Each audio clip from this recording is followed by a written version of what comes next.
आप वंदे मातरम बोलना पसंद करेंगे? अच्छा, देश पहले या धर्म पहले? धर्म हिंसा तदैव च। धर्म के लिए हिंसा उतनी ही जायज है। अरे सुन तो लीजिए। दूसरों को पकड़ो। अच्छा, क्यों, आप क्यों नहीं परेशान होना चाहते? नमाजवादी पार्टी के सांसद ने कहा कि हमें अब जिहाद करना पड़ेगा, तो चंद्रशेखर रावण जैसे के जो है मुंह पे क्या दही जम गई थी, मुंह बंद हो गया, सिल गया था उससे टाकों से। हिंदू राष्ट्र तो शुरू हो गया है जिस दिन से भगवा ध्वज फहरा, तो अभी राम मंदिर पर हिंदुत्व ही चलेगा और हिंदुत्व पूरी दुनिया में फैलेगा। हिंदुत्व कोई ऐसी चीज नहीं है कि जो एक देश विशेष के लिए है। किताबों में पढ़ाया गया अक्सर कि हिंदू मुस्लिम सिख ईसाई आपस में सब भाई भाई। नहीं सर, जो बहन के भाई नहीं है हम उनका भाई नहीं बनना चाहते। हम अपने सनातनी भाइयों से ये कहना चाहते हैं, आप जागरूक हो ज़्यादा ज़्यादा। नमस्कार दोस्तों, स्वागत है आप सभी का टीआरएन वर्ल्ड पर। मैं हिमाचल और वापस से जुड़े एक और खास चर्चा के साथ। जी हाँ, मेरी मौजूदगी इस वक्त दिल्ली के लाल किला इलाके में है। लाल किला का ये चांदनी चौक, और आप देख सकते हैं मेरे आसपास जो ये भीड़ है। तो फिलहाल आज भी वही मुद्दा है, सबसे पहले कि देश हो या धर्म हो।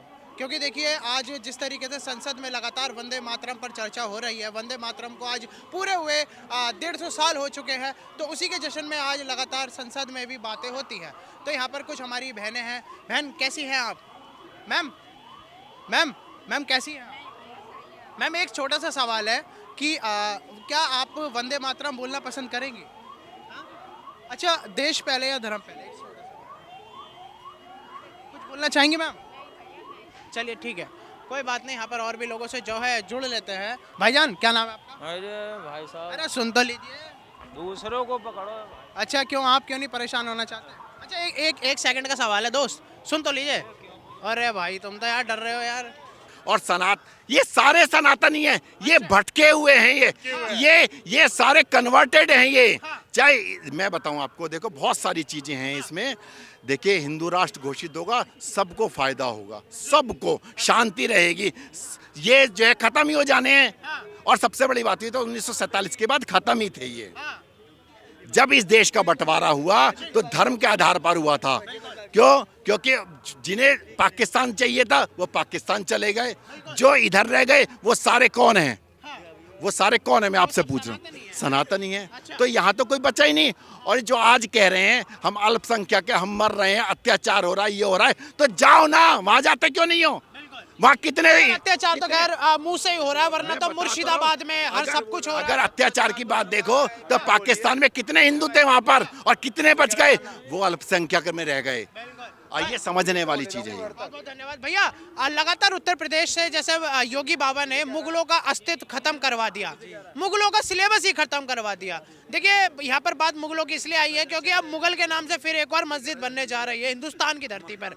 तो वो किस हद तक आप सही देख रहे हैं? और वो ना दिल्ली में बनी ना यूपी में बनी, वो बनती है बंगाल में।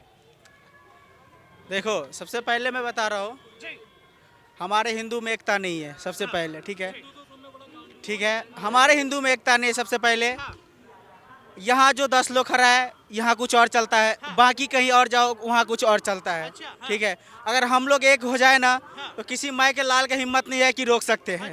तो क्या हिंदुओं को एक होने के लिए क्या जरूरी है? क्योंकि बागेश्वर बाबा सड़क पे दिल्ली से लेकर मथुरा तक पद यात्रा करते हैं, वो भी केवल इसलिए कि देश हिंदू राष्ट्र बन सके, सीधी बात। वहीं तमाम आज भी मुगलों को जो है याद किया जाता है देश में। तो आप क्या मुगलों को महान मानते हैं?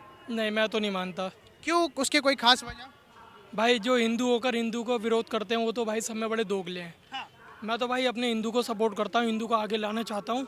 बस मेरे यही चैनल के माध्यम से कहना है, अगर हिंदू जागरूक होंगे तो वही सब में बड़ा फ़ायदा है, वरना इनके हाथ दौरान काटे जाओगे।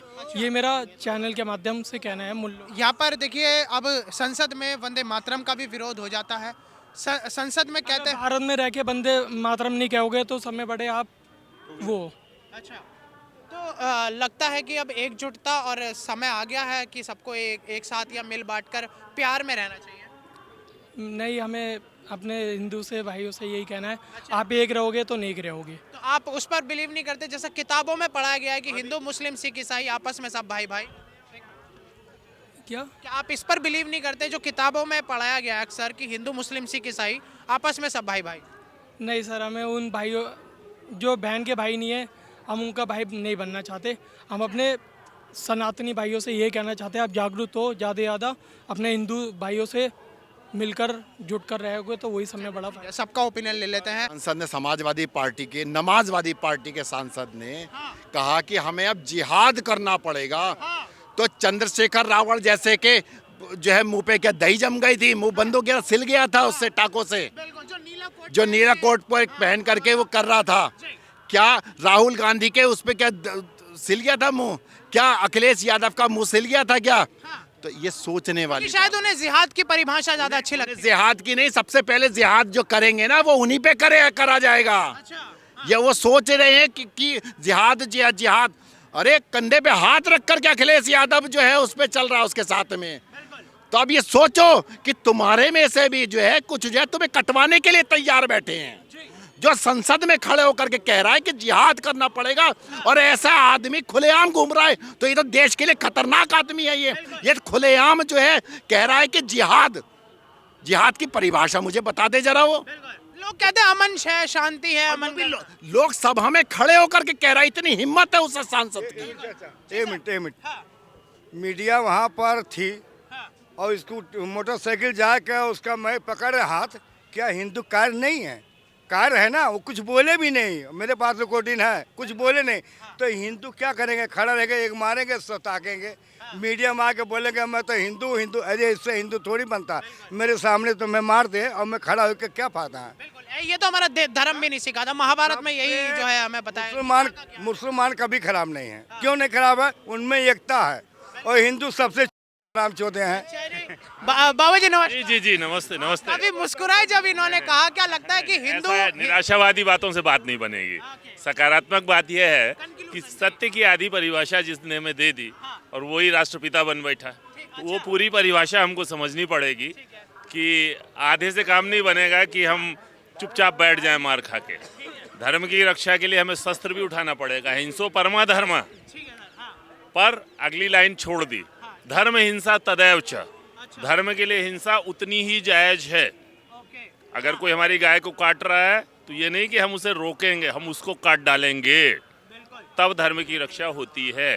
तो बस हिंदू होने के लिए थोड़ा सा पूरी परिभाषा ले लें कि हम वीर बने, अन्याय को सहन ना करें। सर देश में इस वक्त जो हिंदू राष्ट्र की मांग काफी चरम पर है और बागेश्वर बाबा ने पदयात्रा भी दिल्ली से मथुरा तक की करी है।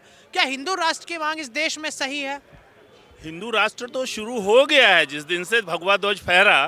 तो अभी राम मंदिर पर हिंदुत्व ही चलेगा और हिंदुत्व पूरी दुनिया में फैलेगा। हिंदुत्व कोई ऐसी चीज नहीं है कि जो एक देश विशेष के लिए है। हिंदुत्व का मतलब है पूरी धरती एक है, वसुधैव कुटुंबकम। तो जो सत्य के साथ चलेगा, जो मानेगा, जो धरती के नियमों को मानेगा, वही जीवित रहेगा। जाति कहीं पर नहीं आड़े आएगी, कोई देश की बाउंड्रीज नहीं बचेंगी। तो हिंदुत्व एक इतना आज देश की सबसे बड़ी जो पंचायत है, यानी भारत की सबसे बड़ी पंचायत मंदिर, वो सबसे उस पर जो है जी रुक जा यार, उसमें वंदे मातरम का भी जो है विरोध देखने के लिए मिलता है। ठीक है, अभी दुष्ट थोड़े से बचे हुए हैं, धीरे धीरे कम हो रहे हैं, समिट रहे हैं, लेकिन आशावादी बात आ चुकी है। और अब ये दिनों दिन आप देखेंगे कि हिंदुत्व प्रबल होता ही चला जाएगा। ये आकाश में सूर्य उदय हो चुका है। क्या नाम है दादा? मनिंदर सिंह, साहब कहाँ से हैं? गलोली पंजाब से जी। पंजाब से। अगर एक सवाल करूँ कि आपके लिए देश पहले है या धर्म पहले है, तब आप क्या बोलेंगे? देश पहले जी। क्यों लगता है ऐसा? धर्म तो कोई चीज़ है ही नहीं जी। अच्छा। धर्म तो वैसे ही बनाया जा रहा है। धर्म क्या है? धर्म तो इंसानियत धर्म है। धर्म अब बताया जा रहा कास्टवाद के बाद, जो हिंदी बोल रहा है उसको धर्म हिंदू है, जो पंजाबी बोल रहा है वो सिख बोला है। धर्म नहीं है कुछ भी, धर्म इंसानियत है। सर जैसा लोग कहते हैं कि धर्म जो है हमें जीवन में जीने का एक सही मार्ग दिखाता है, एक सलीका सिखाता है धर्म, तो क्या उस चीज़ पर आप बिलीव करते हैं? मैं तो इंसानियत को ही सबसे पहले मानता हूँ। बिल्कुल। सर आपका क्या नाम है? प्रदीप। प्रदीप जी रुक तो जाइए, कुछ कह रहे हैं क्या? देश पहले या धर्म पहले? देश पहले ही है। तो ओपिनियन क्या होगा, क्यों पहले है? मतलब क्यों लगता है कि देश पहले है, धर्म क्यों नहीं? पहले धर्म का क्या है? धर्म तो भाईचारा ही है सब। क्या कुछ लोग कट्टर लोग कहते हैं कि हमारे लिए धर्म पहले है, तब आप क्या बोलेंगे? नहीं नहीं, धर्म नहीं, पहले पहले भाईचारा सब इकट्ठे ही हैं, तो धर्म तो रहा ही नहीं है, तो देश ही पहले होना चाहिए ना। जिस देश बोलते हैं कि कट्टर, उनका कोई धर्म नहीं है। अच्छा, जो बोलते हैं ना हम कट्टर है, कट्टर आदमी का कोई धर्म नहीं, कट्टरता का कोई धर्म नहीं। कट्टरता का कोई सर, धर्म। इसी बीच देखिए अब वंदे मातरम पर सदन में चर्चा चल रही है। वंदे मातरम हमारे देश का राष्ट्रीय गीत है, 150 साल पूरे हुए हैं। बंकिम दा ने उन्हें लिखा था, बंकिम चंद्र चटर्जी। क्या लगता है एक तबका और काफी सारे मौलाना इसका विरोध कर रहे हैं, क्या ये सही तरीका है देश के साथ? नहीं, विरोध तो मैं इसका नहीं जायज़ मानता। विरोध तो चल जो पहले आस्था बनी है उसको मैं विरोध इससे थोड़ा गलत मानता हूँ। तो इसके विषय में थोड़ा मुझे इतनी जानकारी भी नहीं है, मैं किस वजह से मैं किसी भी ओपिनियन से ज़्यादा मतलब बोलना नहीं चाहता किसी भी। बिल्कुल, तो जिस पर मुझे थोड़ी नॉलेज होगी तो मैं उससे भी बोलना। फिर भी चलिए मैं मानता हूँ कि बात विशेष समुदाय की आई है, इसलिए थोड़ा सा ओपिनियन बदला है। लेकिन सवाल सर ये है क्या वंदे मातरम जो देश का राष्ट्रीय गीत लिखा गया है वो देश का एक नेशनल सॉन्ग है, उसका विरोध करना क्या देश के साथ गद्दारी नहीं? नहीं, उसका विरोध करना गलत है, उसका विरोध करना मैं मान रहा हूँ ये गलत है।